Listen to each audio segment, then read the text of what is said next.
Good morning, Mr. Mayor, and thank you for your answer.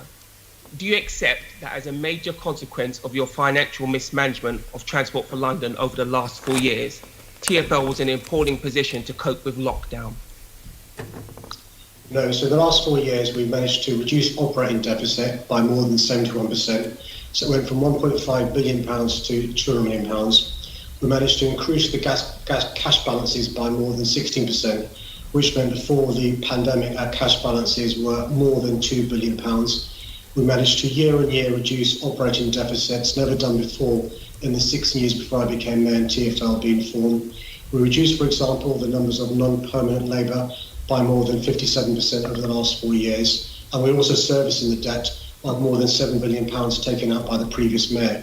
We're in a good state and we have plans to go into surplus over the course of the next year and a half. But COVID will impact TfL's budget by around £4 billion a year. Every transport authority in the country has been affected by COVID, and every business in London has been affected by COVID as well. Even if you don't want to admit your culpability, your recent statements give us a clue that you recognise some of your mistakes. Do you recall just over 3 months ago, on the 13th of March, you admitted that if re-elected, you would raise tube fares? I think what I said was I would freeze the bus fares I've done over the last 4 years, which means in 2024, Londoners will still be paying £1.50. I said I'd extend the hopper fare, which has benefited hundreds of millions of journeys across our city, and any other fares would go up no more than the cost of living. You'll be aware that the previous mayor raised fares by more than 42%, and had I not been successful in 2016, my Conservative opponent was hoping to raise fares by more than 17%. Quite clear, Labour mayors freeze fares, Tory mayors raise them. So you are going to raise fares, you admit to that? So let me repeat, Chair, because I think the may have had a bad communication with this technology. So the bus fares that I've frozen over the last 4 years, they're still £1.50 from 2016, would carry on being frozen over the next 4 years. They'd still be £1.50 in 2024. The hopper fare would be continued going forward, so people could change fares many times they like within the course of an hour. And other fares would go up no more than the cost of living. It was still possible for me to freeze those fares, but they'd go up no more than the cost of living. That was a ceiling, not a floor. What the government has done with the conditions attached to the funding deal is not have a ceiling, but say they must go up at least by RPI plus 1.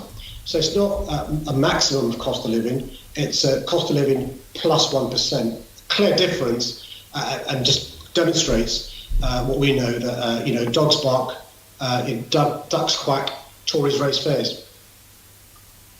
So why then on the 15th of May, after signing the bailout agreement, and I'm quoting here, you said they want fares to go up next January, ending 4 years of fare freeze that I delivered after last election. Had you forgotten your statement of 2 months earlier that you were going to... had you forgotten your statement from 2 months earlier that you were going to raise fares, or are you trying to take Londoners for fools and shift the blame? Chair, one of the problems when you've already written your questions out is when I answer the question, you still read the question written out. As I've answered, bus fares would have been frozen for the next 4 years. So a bus fare in January 2016 was £1.50. It would have been £1.50 in January 2024 as well. So I would have frozen bus fares. Those bus fares are now going to go up because of the conditions attached to the funding deal from the government. So they will no longer be £1.50. It's quite straightforward, Chair. No, it isn't, Mr. Mayor. I asked you about tube fares. You tried to intimate that the government had forced you to raise tube fares when you had announced long before lockdown that you were going to raise tube fares. So I put it to you, are you taking Londoners for fools by saying that it's the government forcing you to raise tube fares when you already said you were going to do that? It was in a TfL business plan and it's in several major media outlets across London. So are you taking Londoners for fools? Well, Chair, let me just remind this everyone of the history. So the business plan in 2016 that I inherited also had fares going up above RPI. I ignored the business plan and froze the fares. I was quite clear in relation to what my intentions were. My intentions, which I telegraphed, were we're going to freeze bus fares. That's taken instead. The hopper fare stays, and as far as tube fares are concerned, they could well be frozen, but they'll go up no more than the cost of living. The conditions attached from the government mean that I can't do that. The conditions from the government are they must go up at least by RPI +1, as well as bus fares, tram fares, and overground. Mr. Mayor, in 2016, you used the words no Londoner will pay more to travel in 2020 than they do in 2016. That was false then. It continues to be false now. This is a decision that you made to rise the fares. It predates. Where's the question? You're reading the script. Come on, ask the question and listen to the answer. So why are you now trying to make it look like the government asked you to raise these fares when you had already? I published the conditions, Chair. I know that the government were not keen for me to publish the conditions. I published the conditions so Londoners can see in black and white what the conditions were. And Londoners won't be taken for fools. It's really important for Londoners to see who's responsible, not least for congestion charge rising, for fares going up, for under 18 paying fares, but also for conditions of those over 60 as well.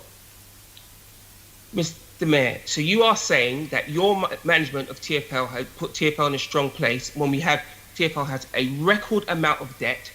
Crossrail needed a £3.35 billion bailout. 22 of 26 major projects have been paused or cancelled, and you don't believe that your poor management... Let's deal with each of those things that he's reading out. In relation to debt, the previous mayor borrowed more than £7 billion.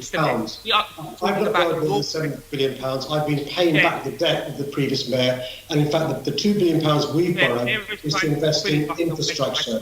In relation to operating costs, I'm the first mayor to reduce operating costs of TfL in the 16 years before I became mayor, including the previous 8 where Boris Johnson was the mayor. Operating costs went up year on year. Good example of waste, which I managed to reduce as mayor. When the previous mayor gave me the reins of TfL, our deficit was £1.5 billion. It didn't increase, it went down year on year, so it's £200 million, a reduction of more than 71%. Cash balances we've managed to increase as well, so we had more than £2 billion worth of cash balances. In fact, we spent £1 billion of our cash balances paying for Transport for London when we had no passengers using Transport for London. That's the very opposite of inefficiency. That's the very opposite of financial mismanagement. I'm sorry it doesn't go with the script he's written or been written for him. That's the reality.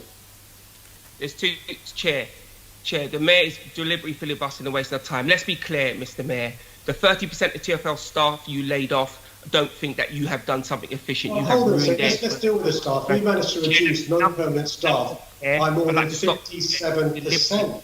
That's a massive saving to TfL. I'm sorry if he's in favour of us taking on more non-permanent staff. I'm not. I'd rather have permanent staff who are committed to TfL, who are cheaper and more professional in the long term.